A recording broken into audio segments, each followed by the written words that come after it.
Bismillahirrahmanirrahim. Assalamualaikum warahmatullahi wabarakatuh. Alhamdulillahilladzi anzala sakinata fi qulubil mu'minin. Assalatu wassalamu ala asyrafil mursalin sayyidina wa maulana Muhammadin sallallahu alaihi wasallam wa ala alihi wa sahbihi ajma'in, amma ba'd. Wa qala Allah ta'ala fil Qur'anil Karim wa huwa asdaqul qailin wa biqaulihi yahtadil muhtadun. A'udzu billahi as-sami'il 'alim minasy syaithanir rajim.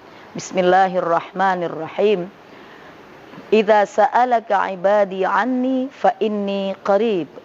Ujibu da'watad da'i idza da'an falyastajibuli wal yu'minu bi la'allahum yarshudun. Shadaqallahul azim wa sadaqa rasulul karim wa nahnu 'ala dzalika minasy syahidin wa la haula wa la quwwata illa billahil aliyyil azim.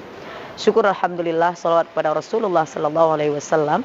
Para pemirsa yang dirahmati Allah, momen Ramadan ini kalau kita melihat ada pernak-pernik yang berbeda dengan amal ibadah yang lain, baik dari segi prosesinya, ritualitasnya, dan juga kebiasaan-kebiasaan yang mungkin berbeda dengan ibadah-ibadah yang lain.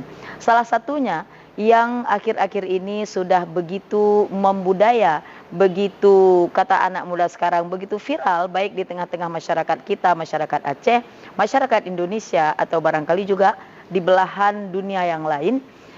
Ada yang namanya tradisi buka puasa bersama atau bukber istilah anak-anak. Kalau kita ingin melihat, ada bermacam-macam nilai yang akan kita peroleh di dalam hal berbuka puasa. Karena kenapa?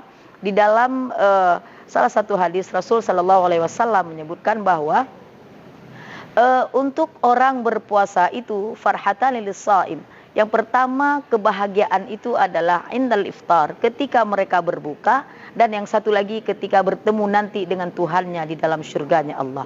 Ketika disebut di dalam berbuka, maka kita juga melihat bagaimana teks hadis yang disebutkan sebagai salah satu doa ketika berbuka puasa.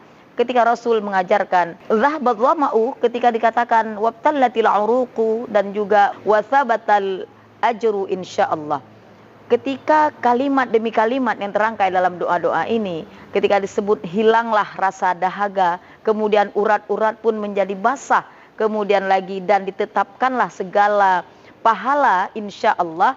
Ini dari teks doa yang dibaca ketika berbuka puasa. Ini menunjukkan bahwa begitu bahagianya seorang shaim, seorang yang berpuasa, manakala tiba saat untuk berbuka puasa.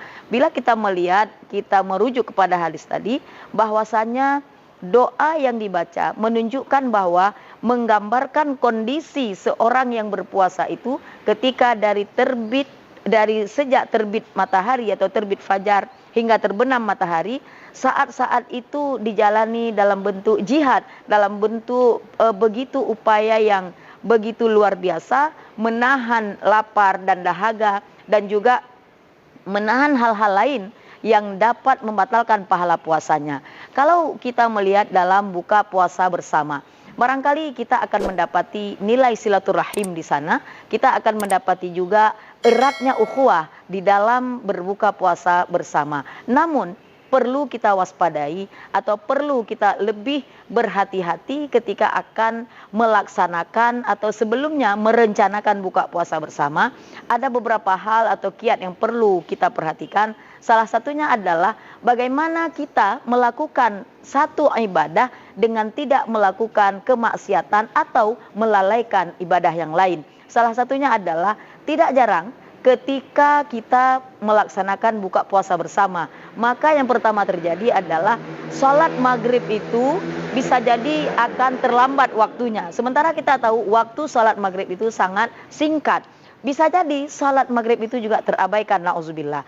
Ditambah lagi, belum lagi apabila yang berkumpul itu kebanyakan mungkin yang bukan mahram, lalu kemudian akan terjadi candaan-candaan yang bisa jadi akan menjerumuskan kita kepada hal-hal yang tidak diinginkan, bisa jadi juga akan menghilangkan pahala puasa kita meski tidak sampai membatalkan puasa kita. Namun di balik itu, yang perlu juga kita melihat bagaimana menyiasati ketika berbuka puasa bersama ini, hindari pemborosan.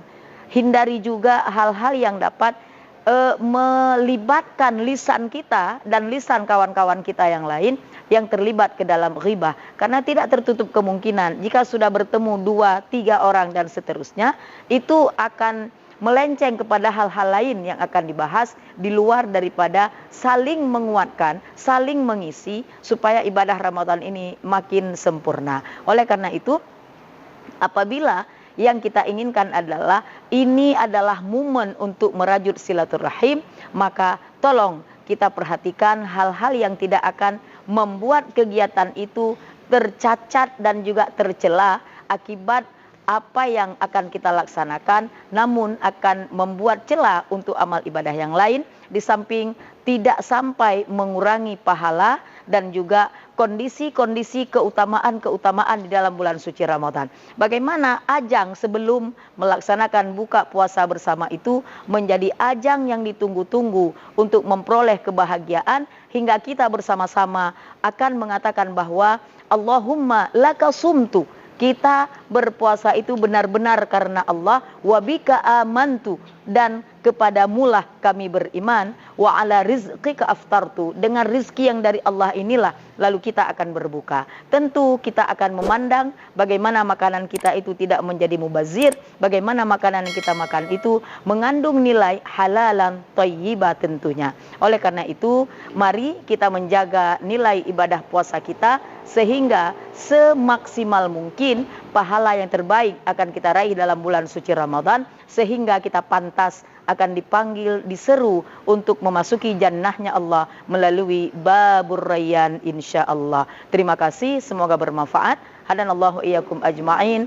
Wassalamualaikum warahmatullahi wabarakatuh.